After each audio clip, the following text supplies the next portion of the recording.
Konten iklan produk solusi, kalau bentukannya itu seperti ini dan sekarang kalian merasa kok penjualannya itu malah rugi. Nah, bisa jadi kalian itu masih gagal dalam mendemokan value dari produk yang kalian miliki. Oleh karena itu, di video kali ini aku akan ngebahas ya, seharusnya konten iklannya itu yang seperti apa yang bisa meningkatkan kemungkinan calon customer itu mau beli. Ya, jadi silakan video ini disimak sampai akhir titik terakhir supaya apa? Di akhir nanti kamu bisa praktek jadi iklannya enggak merugikan atau boncos ya. Itu yang akan kita bahas di Facebook Ads Anti Dukun series kali ini. Beneran dilihat karena ini beneran dari pengalaman aku memberikan konsultasi.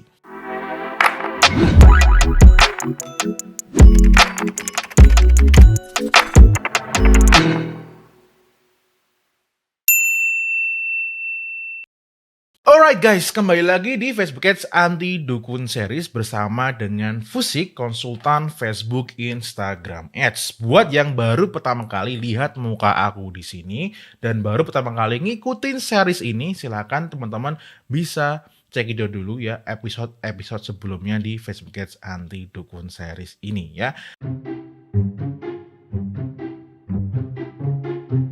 Jadi beberapa waktu yang lalu ketika aku itu lagi asik-asiknya di IG Story, aku menemukan konten iklan yang seperti ini. Kelihatannya guys ya, di sini ada iklan dari suatu brand yang dia itu menawarkan semacam permainan untuk anak-anak. Hanya saja di sini problematikanya adalah dia cuman majang gambar dan hanya harga. Di sini aku taunya mainan karena di sini ada copywriting-nya mainan. Nah, kalau konten iklan yang hanya seperti ini, berdasarkan dari pengalaman aku, ya, pengalaman nge-handle klien-klien yang konsultasi, yang produk solusi, itu kurang bisa ya menyampaikan ya berkomunikasi tentang si value produknya. Nah, biasanya itu rugi konten iklannya. Nah, terus tak sarankan terus bisa menjadi lebih bagus. Tapi ini bukan suatu kepastian, namanya juga usaha. Nah, kalau kalian mengalami kerugian, nah aku punya sarannya. Tentu kita bisa memperbaiki sesuatu konten iklan ini karena kita tahu apa yang bermasalah dengan si konten iklannya tersebut. Kita mulai ya. Yang pertama, kenapa ini kok nggak oke? Yang pertama karena hanya produk. Emang kenapa konten iklan cuma nunjukin produk? Emang salah? Ya nggak salah juga. Cuman ya teman-teman harap di sini pahami dulu, dan di sini aku tidak menjadi seorang guru mentor gitu ya. Aku berbagi. Pahami dulu bahwa ketika seseorang membeli suatu produk solusi, apalagi ini adalah produk mainan untuk anak-anak, sebenarnya yang dibeli itu bukan karena boxnya, tapi karena hasil akhir apa yang ditawarkan oleh si Gummy Box ini. Ya, jadi jangan cuma sebatas nunjukin produknya. Ya, itu jadi yang pertama adalah hanya produknya saja. Yang kedua, dia sepertinya aku melihat dia ini kepengen ngefokuskan ke harga karena murah gitu ya. Nah, ini hanya fokus ke harga. Apakah fokus ke harga itu salah juga? Ya enggak juga. Hanya saja dengan fokus ke harga itu menjadikan orang melihat produk kita hanya sebatas harga.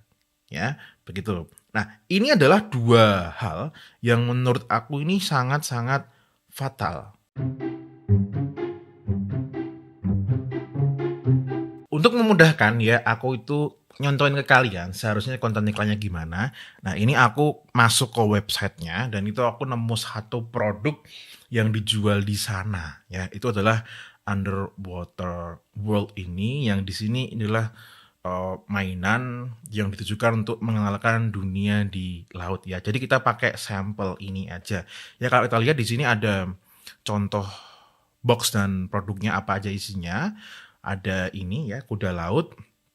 Terus ada contoh-contoh binatang-binatang di laut ya, terus bisa mancing ya, fishing di sini. Oke, kita akan pakai ini contohnya. Seperti kita tahu ya, tadi konten iklan yang seperti ini berdasarkan dari pengalaman aku melayani klien-klien ini seperti ini itu kurang bisa mendeliver value dari produknya. Bukan berarti aku tahu dashboardnya si Gummibox ini ya, tapi ini sebatas dari pengalaman aku memberikan konsultasi selama 4 tahun. Kalau kalian sekarang baru berada di posisi yang sama seperti ini, atau mungkin baru mau bikin konten iklan. Nah, yang harus kamu lakukan pertama adalah, ya kamu harus tahu dulu ya, apa value dari produk yang dijual.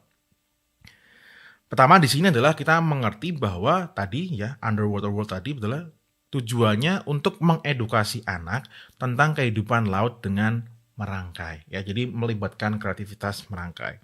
Berikutnya adalah menghindari penggunaan gadget yang sifatnya pasif hanya nonton. Karena kalau bocil-bocil itu kan lihatnya gadget itu kan cuma sebatas nonton. Tapi kalau kayak gini kan dia juga gerak, tangannya gerak. Ya walaupun nonton gadget juga tangannya gerak ya. You know what I mean ya. Terus yang ketiga adalah menambah wawasannya. Jadi nanti di dalam kontennya itu bisa mendemokan semua ini, value-value-nya. Yang kedua adalah apa yang disampaikan. Berarti yang disampaikan adalah Gummibox bisa menambah wawasan si anaknya. Yang kedua, menghindari penggunaan gadget. Terus yang ketiga, meningkatkan kreativitas karena merangkai itu tadi. Nah, kalau udah ngerti itu tadi, berarti berikutnya kalian bisa bikin konten iklannya dalam bentuk skrip dulu aja. Nah, ini aku bacakan ya. Jadi ini aku sempat bikin tadi ya. Mama, aku bosan main HP karena sekarang aku punya mainan baru. Aku bisa kenal Dio sama teman-temannya yang hidup di laut, mah gitu. Nah, itu kita nunjukin yang ini. Sorry. Ini ya. Aku bisa kenal Dio bla bla bla ini. Kita nunjukin produknya yang ini. Terus yang ketiga, nah ini Dio, si kuda laut mah badannya warnanya kuning. Nih, gitu kan. Itu kita nunjukin yang ini guys. Nah ini ya. Warnanya kuning ini, si kuda laut. Teman-temannya Dio yang tinggal di laut juga banyak. Ada Rio, Tony, sama Bobby. Nah, itu kita nunjukin ini. Ya, ini ya. Ada binatang-binatang yang di laut. Mama, kita juga bisa mancing bareng, mah. Gitu. Nah, itu kita liatin yang sedang mancing bareng ini. Ya, produknya. Terus terakhir nih, aku main ini terus ya mah ya. Jadi ini kepingin menekankan bahwa akhirnya dia bisa meninggalkan gadget di HP. Ini nanti konten iklannya silakan dibikin 9:16. Maksudnya ala-ala TikTok Reels seperti itu. Terus nanti talentnya ada seorang bocah yang bisa ngomong ya. Ataupun dubbing juga bisa ya. Intinya kita ingin supaya seorang ibu itu disitu terhanyut. Oh ternyata anaknya ini dengan main kayak gini tuh jadi asik gitu loh. Dia bisa meninggalkan HP ya. Tentunya setelah bikin skrip kayak gini, selanjutnya kalian bisa bikin yang namanya adalah storyboard. Tapi itu adalah pembahasan yang lanjut. Nanti videonya nanti makin panjang.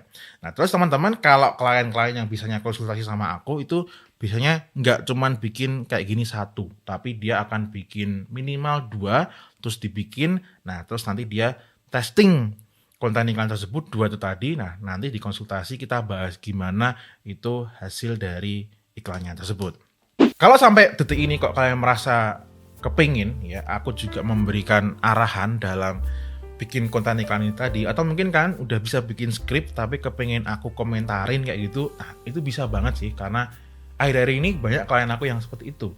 Nah, teman-teman bisa daftar konsultasi aja ya, linknya ada di bawah. Tapi ini ingat tidak untuk semua orang, hanya untuk yang sudah menjalankan iklan conversion baik yang sales ataupun yang lead ya.